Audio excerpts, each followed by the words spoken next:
Welcome to Your Future Starts Now, the go-to podcast for extraordinary women who are ready to step into their next chapter with authentic confidence. I'm your host, Gia Lacqua, empowerment coach, motivational speaker, children's book author, and girl mom. Whether you're a corporate powerhouse or an entrepreneur, this show is designed for you. Your Future Starts Now is more than just a podcast. It's a movement towards rewriting the rules of success for high-achieving women. Are you ready to get unstuck and step into your next chapter?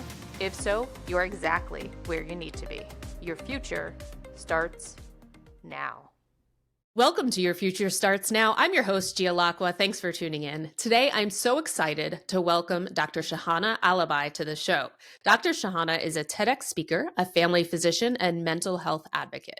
As a lead physician at one of British Columbia's largest youth health centers, much of Dr. Shahana's career is focused on those struggling with their mental health.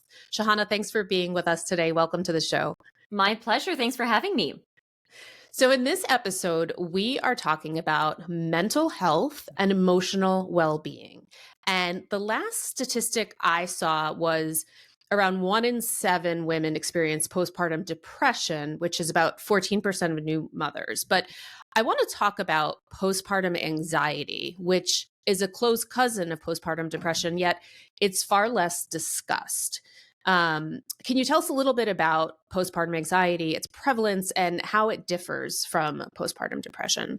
No, that's a great starting point and a good springboard, because I think what you mentioned there was the most important, that it's often not discussed. I know I have 3 young boys, 8, 6, and 4. And after the birth of my first, that was about 8 years ago now, we really weren't having these conversations about postpartum anxiety, and even less so about postpartum OCD, which used to be categorized under the umbrella of anxiety, but now has its own category as well. And the reason I mention all of that is, like you said, postpartum depression for the longest time has kind of been very analogous to starting off with the postpartum baby blues, which 80% of women will have, especially the 2 weeks after the baby is born, and then up to at least, like you said, 14% or a round number, at least 10% of women can feel that way.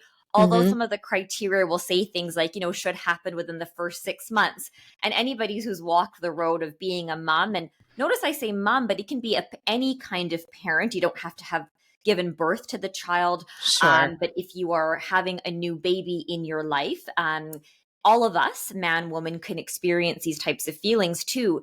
The anxiety part, I think, is so under-recognized, because a lot of people, parents, would recognize that as actually quite normal. Like if I asked you, would you worry about harm coming to your baby? I think most people would say yes, right?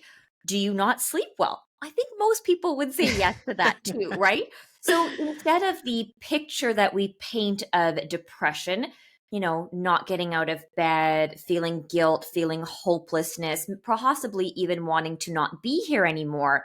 Anxiety, on the other hand, tends to be keyed up, on edge, restless, obviously insomnia, all of those pieces. And we all know that the postpartum period is fraught with a lot of feelings like, I don't know. I don't know what to do if my baby cries. I don't know. And all of those can be anxiety provoking.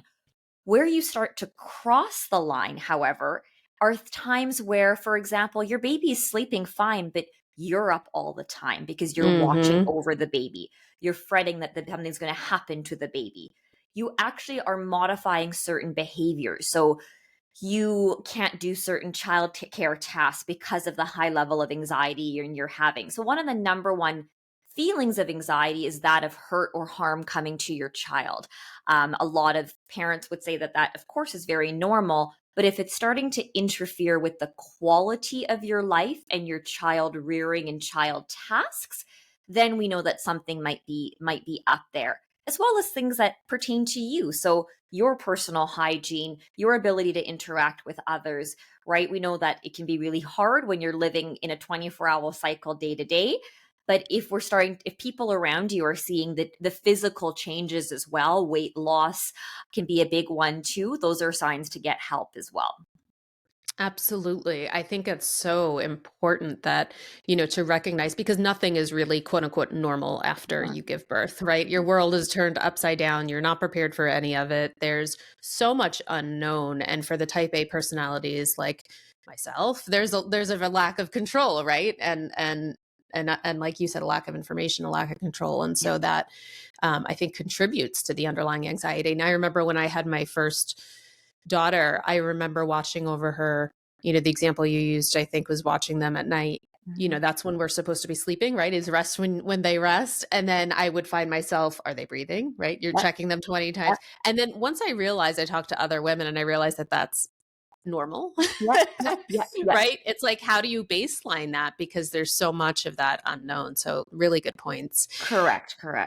Yeah. And I think postpartum OCD, which we'll touch on, quickly here too, is, then we're looking at a related but slightly different beast. And the reason why I'm so passionate about it is because it's something that I suffered with. And I think a lot of women do. And we know that the stats prove that out. It can be up to 10% in the first 6 months, and gradually that will decline as the months pass. But if you are going into the pregnancy and postpartum period with a history of mood disorders, doesn't have to be OCD, but anxiety and depression, your risk is higher for that. And realize that one of the hallmark symptoms of postpartum OCD, once again, has to do with this hurt or harm coming to your child, but could it be at the hands of you? Could you do something involuntarily against your will to hurt or harm your child? And these are thoughts, images that you do not want to have. The medical term is ego dystonic. So that's a really key point because that differentiates it from other conditions. But it's almost like, don't think of a purple elephant and I'll keep coming back and back and back and back, right? That's what we call intrusive thoughts. And studies have been done that actually 96% of people have intrusive thoughts. Intrusive thoughts are incredibly normal. Wow. It's the people with postpartum or just a subtype of OCD called pure OCD that they're very sticky. You can't let go of them. That Velcro is really taut is a great example. Right? So it's harder to move through them. To let it go, right? And part of the reason is they've found that those types of people, they worry and value safety. They worry and value their, not doing any harm to anybody else. And you can have different themes. One can be harm, one can be religious, for example. So if you really hold something to a very high value and you start to have these disturbing images or thoughts, and it really bothers you, that Velcro is tighter. Got it. Right. Got it. So you mentioned you had some personal experience. I'm wondering if you could share with us a little bit about your journey with postpartum anxiety and OCD. Yeah, for sure. I think it's so interesting too, because a lot of women on this podcast, you probably might be having obviously a job before being a mom, right? For me, I remember in medical school, everyone wanted to specialize in different things. And I just kept talking about how I wanted to be a mom. Like that was the be all and end all for me. And I'm embarrassed to say it now, but I think part of it was just this feeling that maybe motherhood was a socially acceptable break, right? It was like, look, I'm doing something with my life. This is the next chapter of my life. Don't get me wrong. I really wanted to be a mom, but coming out of medical school and residency where you were constantly on that hamster wheel of achievement, it felt like I needed to extricate myself off that wheel and do something that I could define as, look, super productive, growing a human being here. But the mentality was wrong because that pedestal that I set for motherhood and even pregnancy was so high, which meant that I had that much further to fall in some senses too. So, and then you add on the layer of being somebody who not just is a physician, but works in the space of mental health so much that it wasn't that I couldn't recognize it in myself, but I decided to ignore it, right? I think we're really good at suppressing things that we know have to be addressed.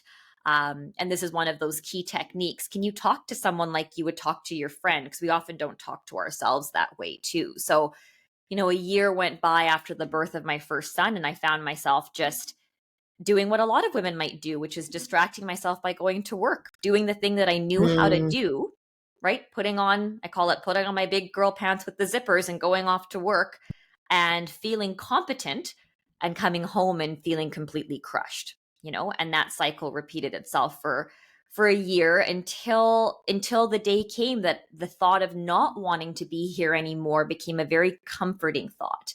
It wasn't a disturbing thought. It wasn't a distressing thought. It was a comforting thought. And it was that point that I felt like that line that I had recognized so often in my patients had been crossed by myself, So It was reaching out to an anonymous physician helpline and doing the hardest things that we talk to patients about, is making that call, asking for help. It all sounds so easy. Just pick up the call. It's not. None of that first No. step in asking for help is easy. You feel awful doing it. You feel, and you don't, I call it the nanosecond effect. The nanosecond effect is that when you finally make that decision to tell a friend, a colleague, a partner, whoever it might be, a physician, are they going to, that nanosecond of, are they going to lean in or are they going to lean away? And it doesn't even have to be a physical movement, but you can tell. And especially with regards to this subject matter that is so difficult to talk about. I was really fortunate to have really positive nanosecond effects where people did lean in and did tell me I wasn't alone, and helped show me a path, which did involve medications and counseling and you name it. So that was the beginning. That was the beginning of a long journey. Absolutely. And I'm so glad that you took that step, right, to recognize it in yourself and took that step to reach out. And it is so difficult, especially for high achieving women. I think the Yeah. work that I do with my clients, and even from personal experience that I see, is that we pride ourselves on doing things Yep. independently, Yep. being successful, Yep. right, being competent, proving our worth. Yes. And Yes. then to have to raise our hand and say, I can't do this by myself, is crippling for most Absolutely. women. Absolutely. And so whether that's mental health or anything else in life, that first step, to your point, of picking up the phone or reaching out to someone, realizing that, maybe I could use an expert to help me, Yeah. even if I am an expert, right? I think that's a very powerful point too. Exactly. And that's what I strive to do for my patients now. I remember Yeah. I work with a lot of youth, and then we were just ending the appointment one day, and a 17-year-old, we had a really good appointment. She's about to walk out the door and she said, Dr. Alibhai, can I tell you something? I said, yeah, absolutely. And she's like, sometimes I hear voices. And it was that moment where she didn't, like, it was just so hard for her to get those words out, and we had built that rapport and that trust. So I really, I said, let that door remain closed, come back and let's reassess here. Let's re-talk through it. And it just turned out it was that inner dialogue that she was hearing. It wasn't anything. There was no, psychopathology there. It was just what a lot of us hear is that tape that plays in our head. And her tape ended up sounding a lot like her mother's voice. But it was that moment of confidence. So if you can have that, and sometimes I say, start with a colleague, start with somebody who you can maybe distance yourself from a little bit if it doesn't go well, but it's practice. Sharing your story takes practice. It's never a one and done. No, and it's a great point, because there's a lot of learning that can come from the hard times and sharing that experience with others. But it is very difficult, and it's a muscle that we have to develop, just like anything else. Yes, well said. Exactly. Yeah. But I love that piece of even that shared vulnerability. I just had a patient in my office not long ago, and she was going through a really difficult postpartum period. And I looked at her and I said, you walk out that door and you feel so alone, and you don't know that the third, fourth, fifth patient are women or men exactly like you coming to see me. So for me, this is bread and butter. This is what I see all the time. For you, you're walking around with this silo around you thinking, I'm the only one ever going through this. So sometimes someone shattering that perception to going, actually, you're definitely not alone in this. I always like to joke with my patients, like, especially my youth patients, you're as unique as a snowflake. But when it comes to this, you're definitely not alone, Right. Yeah. Other people have walked the path. Exactly. Definitely. So tell us more about the work that you do with youth. What do you teach about? You teach about depression and anxiety? Well, yeah. So by training, I'm a family doctor. So I, in my practice, I'll see, from cradle to grave. So everybody, because that's important for me to see the whole lifespan. But I do specialized work with adolescents, and it's at a center. We call it the Foundry here. We see 500 new patients a month. It's an extremely busy clinic. Walk in. You don't need to make an appointment. You just walk right in, and the youth are fine waiting. They'll wait for up to 3 hours to get seen by a physician, because they know that when that door closes, we're not paid by the patient, we're paid by the hour. So it doesn't matter. We can take as long as we need to with that patient. And more importantly, it's not just the physician.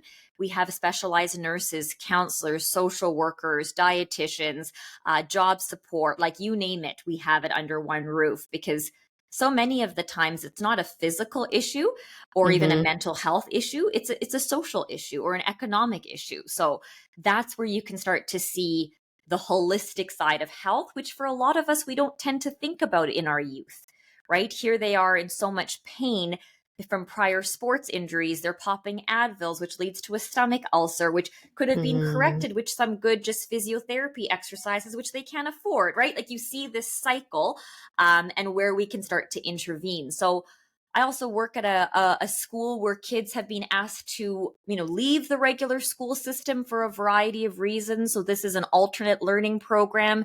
So the kids here are unique and resilient, but they all have a story, and they often have a story that's really long and really deep and really painful.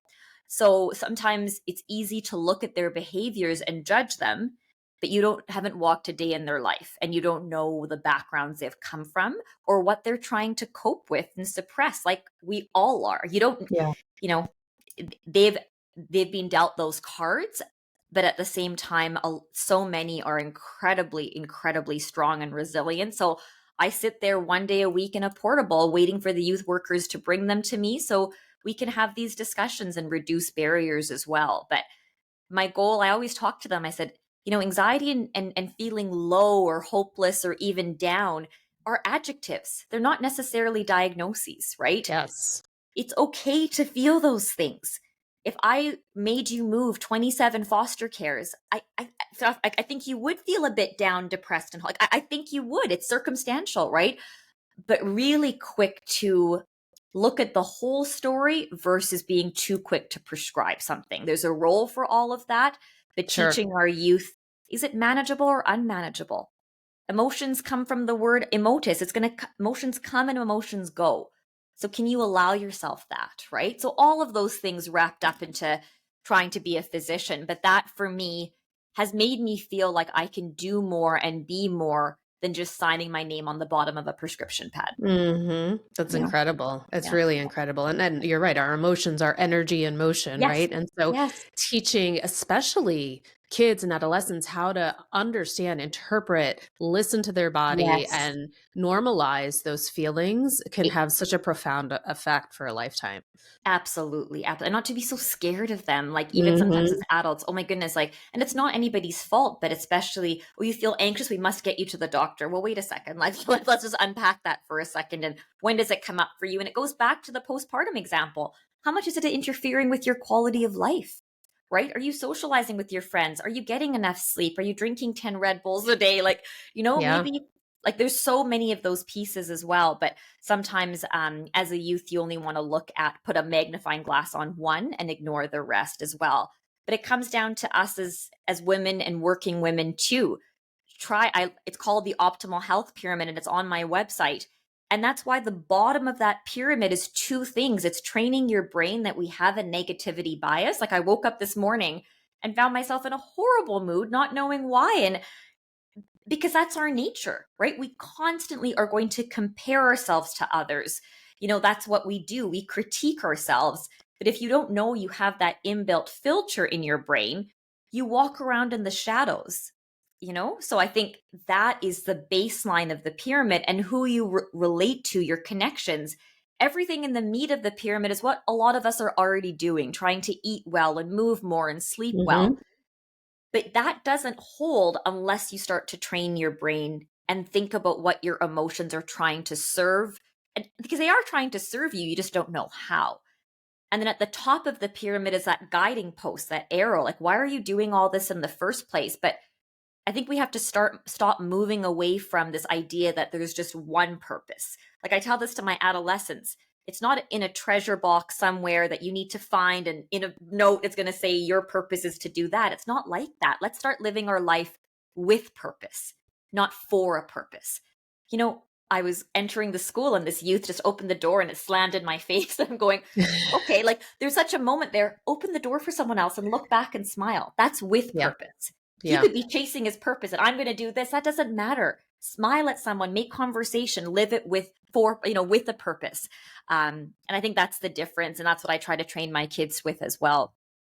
I love that. And it's true. So many of us grew up with this feeling of having to suppress or hide our Yes. emotions, Yes. right? Yes. And I think that that's really, it's evolving. I think it's still a work in progress, but I think, Yeah. we have made a lot of progress. I think Oh, there's yeah. still a ways to go, but I think recognizing it and being comfortable and open and having those discussions is so important.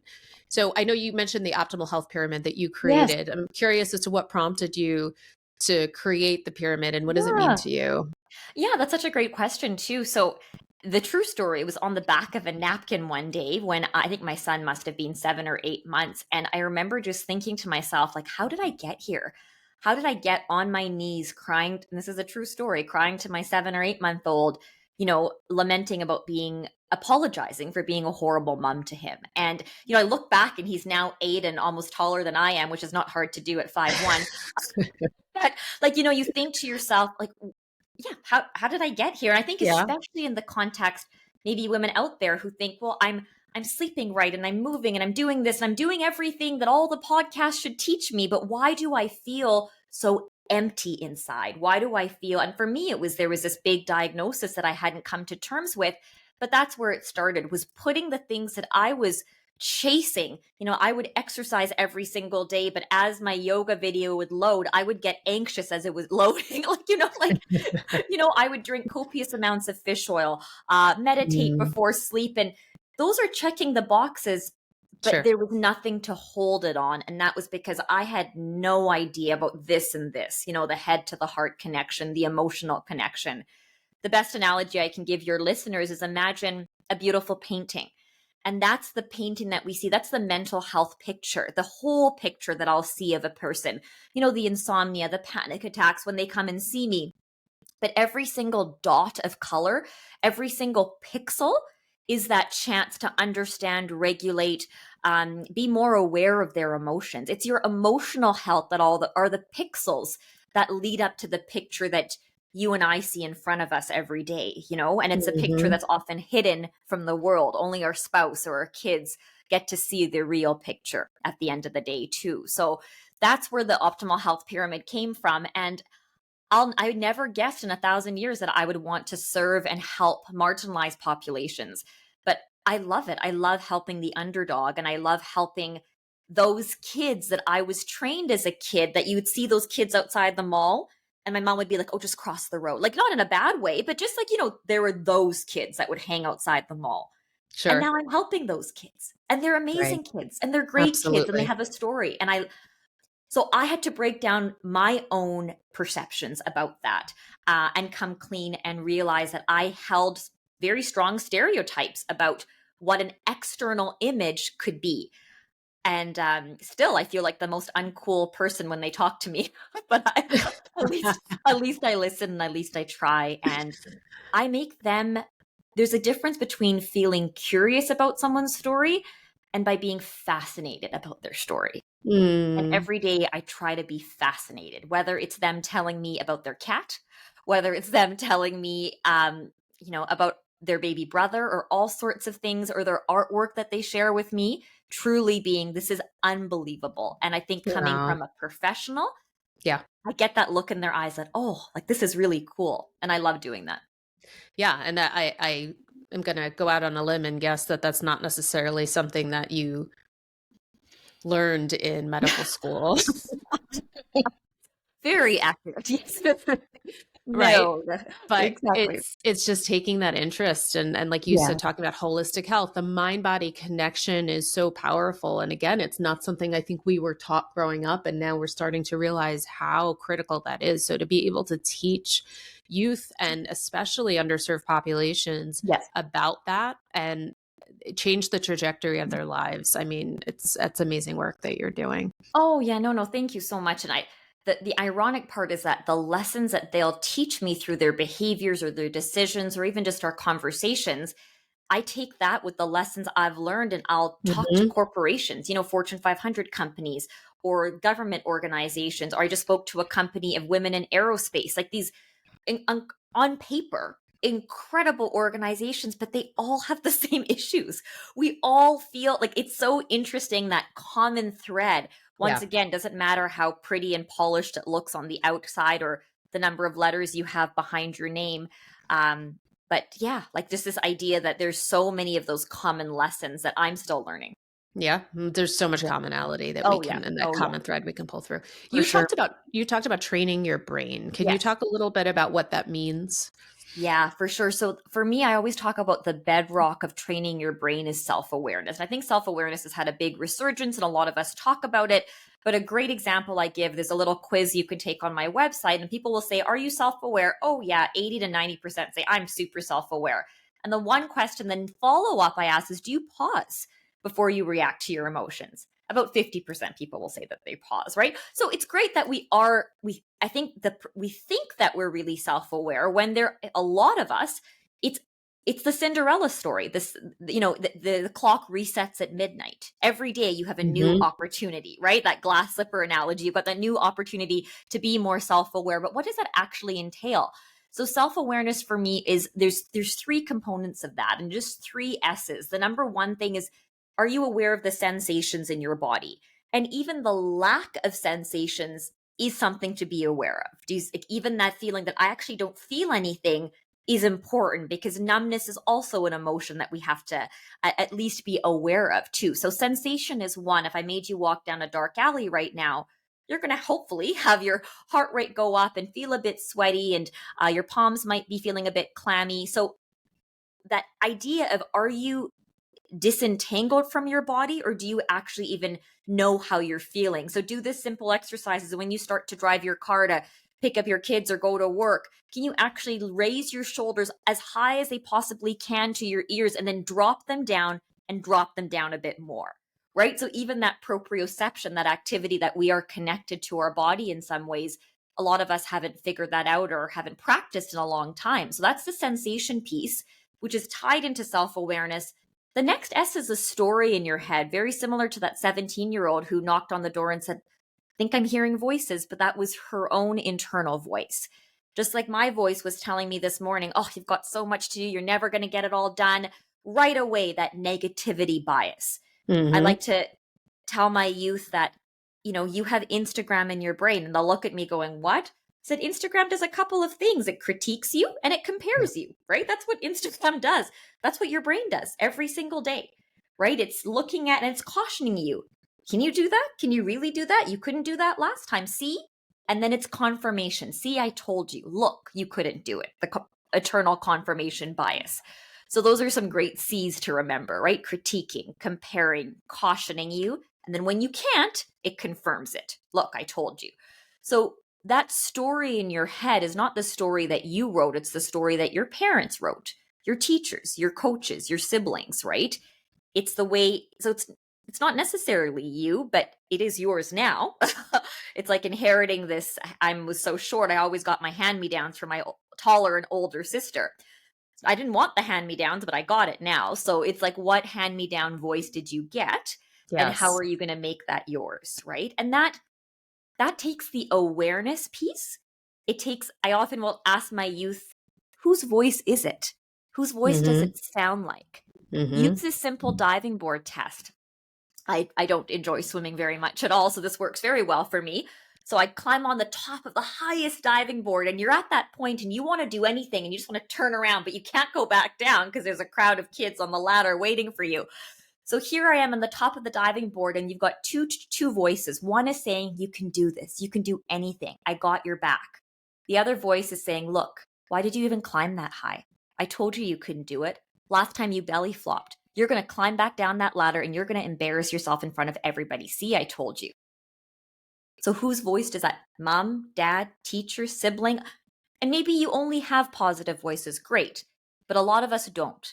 And a lot of us could even recognize that maybe we're the negative voice because of all the things that we've gone through. So use the diving board test as a little analogy to point yourself and orientate you. So if the first S was the sensations, the next S is the story, the third is the most important. Why are you having the emotion in the first place? It's the significance. You only have the emotions because you care about something.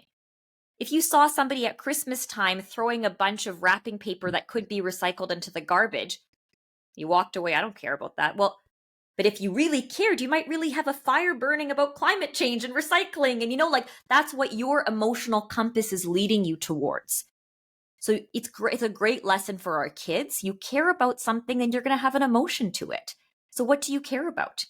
What is your emotional compass pointing you towards? My eldest son really values fairness. If something is not Mm, fair, his response is anger.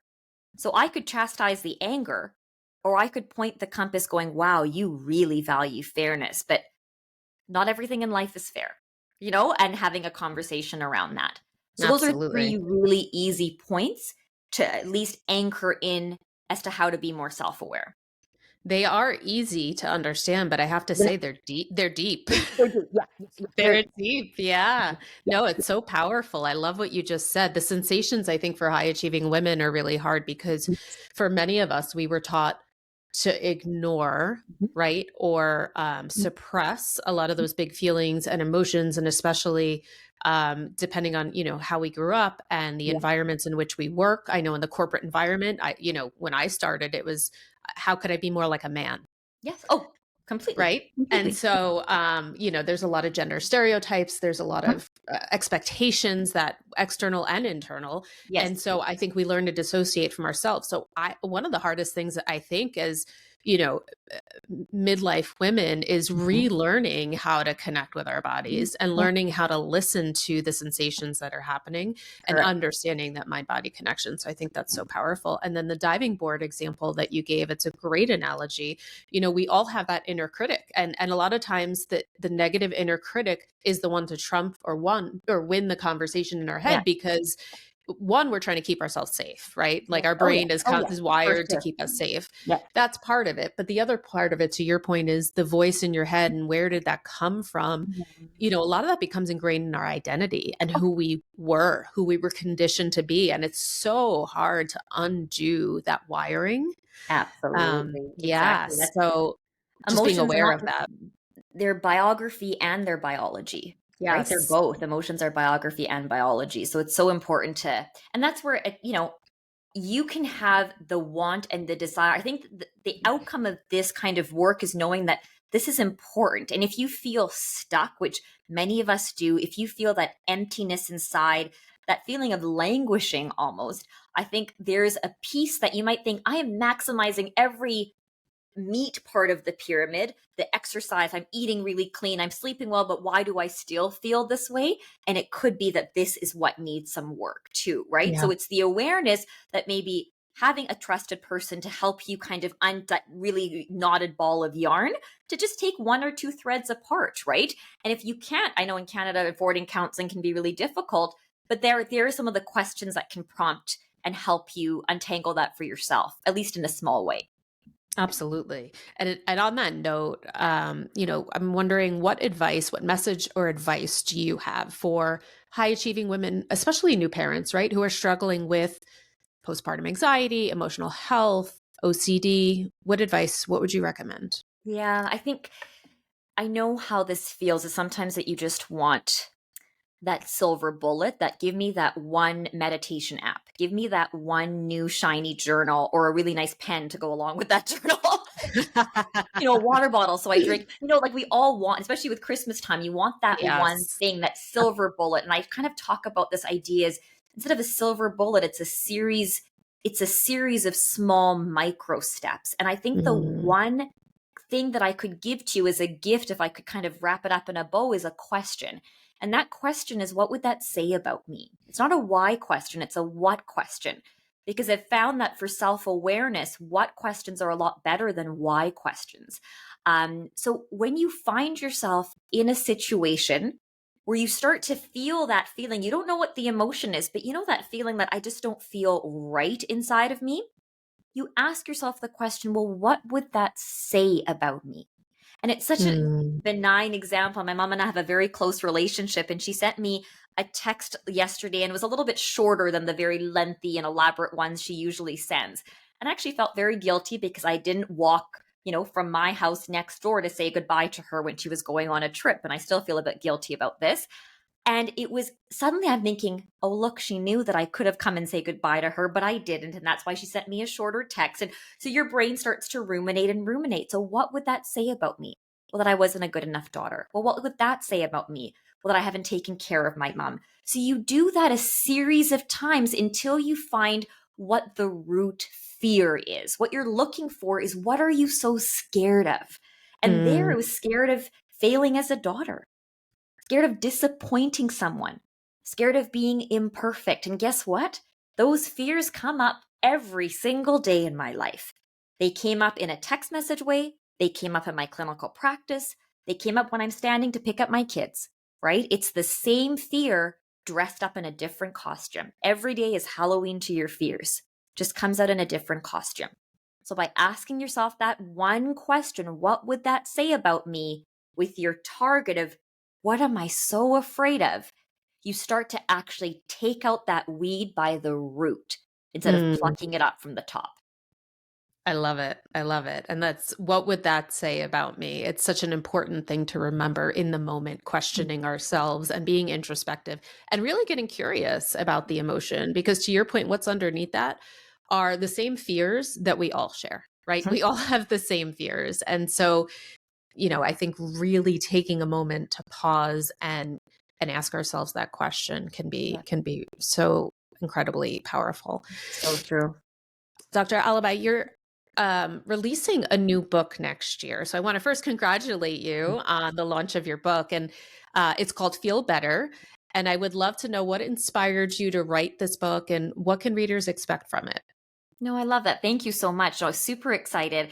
Everything that we've just talked about here is right there in book format. It's got, what inspired me to write it are the youth that I work with, I should say. It's all of their stories in anonymized fashion, with the stories and the lessons and then the application. Like, what can I actually do and take away from this? But if you'll remember, not that you will always remember their stories, because I have never been able to forget them. And these are from working with these youth for the past now 11 years, and a compilation of all the lessons that they've taught me and the lessons that I think all of us would benefit in learning from too. So it'll be coming out in about April of 2024. So excited to share it with you all. And I'll be sold on Amazon as well. Awesome. I cannot wait to read it. It sounds amazing. Thank you. So please check out Dr. Shahana's book on Amazon in April of 2024. Dr. Shahana, it's really an honor to have you on the show. I want to thank you for being here, sharing your insights, your expertise, as well as your personal journey. Where can our listeners learn more about you and the work that you do? Oh, thanks so much. So on my website, you'll find the Optimal Health Pyramid, just drshahana.com. I'm very active on LinkedIn, so come check me out there. Facebook and Instagram at the Dr. Shahana too. Feel free. There's a downloadable 5 things that are holding you back PDF and a free quiz that you can take too.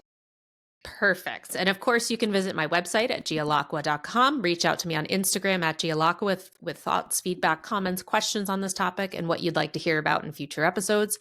This is Gia signing off with gratitude for your time and energy. Our mic drops, but the movement continues. Until next time, your next chapter is waiting. Take care. That concludes another empowering episode of Your Future Starts Now. Before we wrap up, I want to thank this incredible community of high-achieving women. Your energy, resilience, and commitment to growth are the driving force behind what we do. If you enjoyed today's episode, please rate it, leave a review, and don't forget to subscribe so you never miss an episode. Your feedback fuels our mission to empower high-achieving women just like you. And of course, share Your Future Starts Now with the extraordinary women in your life who are also on a journey of healing and empowerment. Connect with us on social media, share your thoughts, let us know what topics you'd like to explore in future episodes. Stay connected on Instagram at gialacqua. I encourage you to carry the energy of this conversation into your day and keep on supporting the incredible women around you. Until next time, remember, your next chapter is waiting.